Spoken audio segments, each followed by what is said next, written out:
Hello, boys and girls. Welcome to Read Me a Story. Today we have 2 stories instead of just one. Our first story is The Gingerbread Man, as told by Patricia Martin Zens.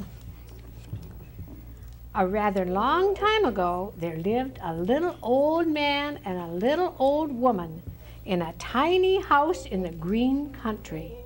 Their cottage was a small one at the edge of a lovely woods where the air was sweet with the song of birds. Indeed, theirs was a happy life. The old man was a good carpenter. He kept himself busy by repairing the little cottage. And the old woman was a good cook. She made bread and cookies for the little old man. One day, as the little old woman was rolling out gingerbread for cookies, she decided to make the gingerbread into the shape of a little man. So she fashioned a sturdy little body from the sweet, dark gingerbread.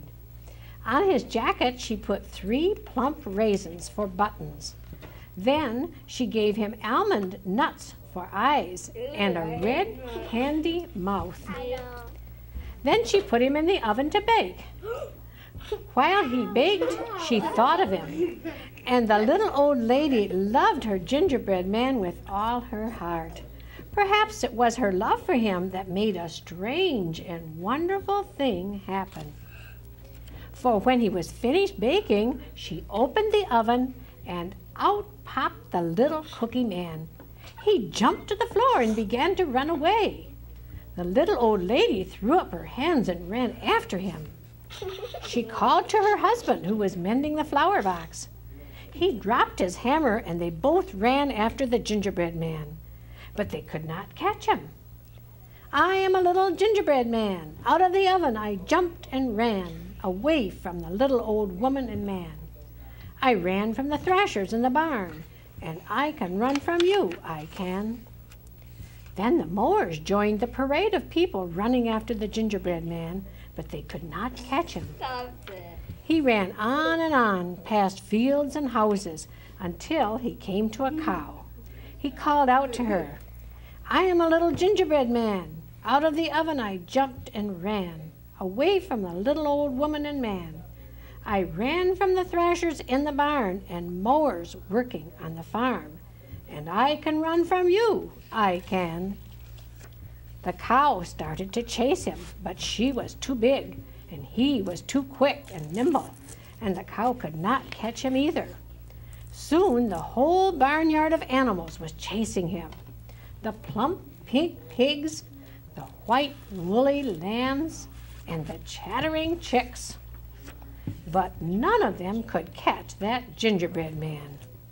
He ran and ran until he came to a fox and called out to him, I am a little gingerbread man. I ran from the little old woman and man. I ran from the thrashers in the barn and mowers working on the farm, from a cow that followed chase, a barnyard that joined the race, and I can run from you, I can. Then the fox began to chase the gingerbread man. Now foxes can run fast as the wind, so it was not very long before the fox caught up with the gingerbread man, and snip-snap swallowed him all up. And that was the end of the little runaway gingerbread man. But don't you wonder what would have happened if he had never tried to run away at all? Now, our next story is a little longer one, and it is called Curious George Gets a Medal. H.A. Ray wrote our story about Curious George. So we'll see what happens to him. This is George. He lived with his friend, the man with the yellow hat. He was a good little monkey and always very curious. George was alone this morning, looking at a picture book when the doorbell rang. It was the mailman. "Here is a letter for you," he said. "Put it on your friend's desk. He'll read it to you when he comes home." George was curious. It was not often that somebody wrote him. Too bad he could not read the letter, but maybe he could write one himself. In the top drawer of the desk there was paper and ink and a fountain pen. George sat down on the floor and began to write, but the pen was dry. It needed ink. George would have to fill it. He got a funnel from the kitchen and started pouring ink. But instead of going into the pen, the ink spilled all over and made a big blue puddle on the floor. It was an awful mess. Quickly, George got the blotter from the desk, but that was no help. The puddle grew bigger all the time. George had to think of something else. Why, soap and water, that's what you clean up with. From the kitchen shelf, he got a big box of soap powder and poured all the powder over the ink. Then he pulled the garden hose through the window, opened the tap, and sprayed water on the powder. Bubbles began to form, and then some lather, and more lather, and more lather, and more lather. In no time, the whole room was full of lather, so full indeed that George had to escape in a hurry. When he was safely out of the house, he first turned off the tap. But what next? How could he get rid of all the lather before his friend came home? George sat down in the grass and thought for a long time. Finally, he had an idea. He would get the big shovel and shovel the lather out of the window. But where was the lather? While George had been outside thinking, it had all turned into water. Now the room looked like a lake and the furniture like islands in it. The shovel was no use.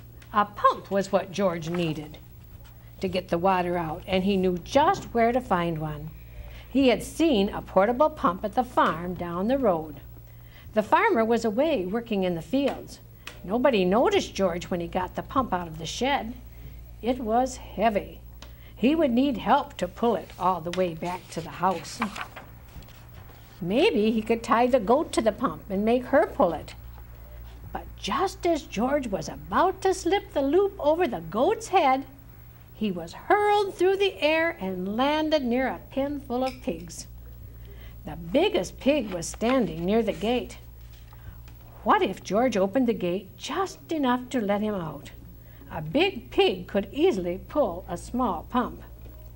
Carefully, George lifted the latch, and before he knew it, all the pigs had burst out of the pen, grunting and squealing and trying to get away as fast as they could. George was delighted. He had never seen anything like it. For the moment, all his troubles were forgotten.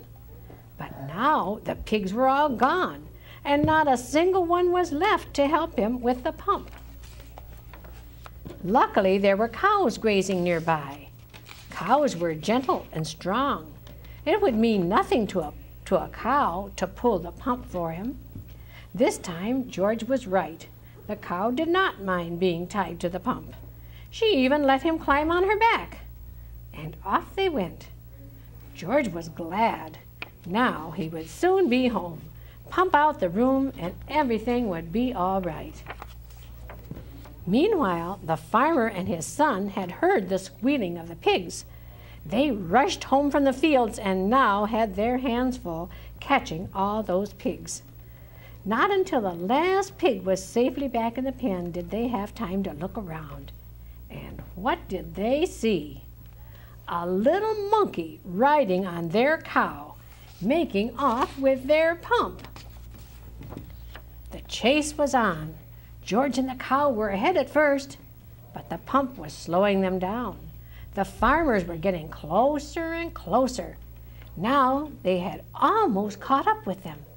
But where was George? Here he was, hiding in a shirt. The farmers had run past him, but on their way home they had to come back over the same road. George did not feel safe in his hiding place. Just then a truck came rattling down the road. George jumped aboard.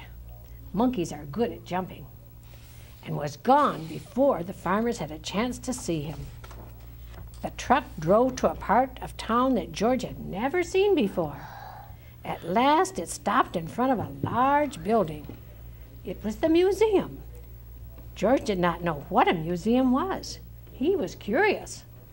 While the guard was busy reading his paper, George slipped inside. He walked up the steps and into a room full of all sorts of animals.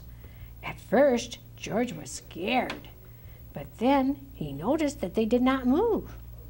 They were not alive. They were stuffed animals, put into the museum so that everybody could get a good look at them. In the next room, George saw something so enormous it took his breath away. It was a dinosaur. George was not scared this time. He knew it was not real. He looked at the dinosaur and then at the baby dinosaur, and then he saw the palm tree full of nuts. George liked nuts. Suddenly he felt very hungry. He had missed lunch that day. He would climb up, and just then he heard footsteps. He had to hide again. But where? A family came in to take a look at the dinosaur. They paid no attention to the little monkey who was standing there. The monkey did not move. He stood so still, they thought he was just another stuffed animal. George was glad when they were gone. Now he could pick the nuts. He climbed up the dinosaur's neck and started to pull, but the nuts would not come off. George did not know they were not real either. He pulled harder and harder. The tree began to sway. Crash! Down came the tree on the dinosaur's head. Down came the dinosaur, and down came George. Guards came rushing in from all sides, and underneath the fallen dinosaur they found a little monkey. They pulled him out of there and brought him to Professor Wiseman, who was the director of the museum. Professor Wiseman was terribly angry. "Lock that naughty monkey up right away," he said, "and take him back to the zoo. He must have run away from there." George was carried off in a cage. He felt so ashamed, he almost wished he were dead. Suddenly, the door opened. "George!" somebody shouted. It was his friend, the man with the yellow hat. "It seems you got yourself into a lot of trouble today," he said. "But maybe this letter here will get you out of it. It's from Professor Wiseman. He needs your help for an experiment. I found it on my desk at home, but I couldn't find you anywhere. So I came over to here to talk to the professor." And this is what the letter said. "Dear George, a small spaceship has been built by our experimental station. It is too small for a man, but could carry a little monkey. Would you be willing to go up in it? I have never met you, but I hear that you are a bright little monkey who can do all sorts of things, and that is just what we need. We want you to do something nobody has ever done before. Bail out of a spaceship in flight. When we flash you a signal, you will have to open the door and bail out with the help of emergency rockets. We hope that you are willing and that your friend will permit you to go. Gratefully yours, Professor Wiseman, Director of the Science Museum. So, you are George, Professor Wiseman said. If I had only known. Of course, everything will be forgiven if you are willing to go.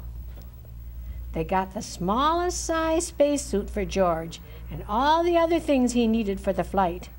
Then they helped him put them on and showed him how to use them. When everything was ready, a truck drove up with a special television screen mounted on it to watch the flight. They all got on and were off to the launching site. They checked all the controls of the spaceship, especially the lever that opened the door. George tried it too. The great moment had come. George waved goodbye and went aboard. The door was closed. Professor Wiseman began to count. 5, 4, 3, 2, 1, go. He pressed the button and the ship rose into the air, slowly first and then faster and faster and higher, until they could no longer see it in the sky.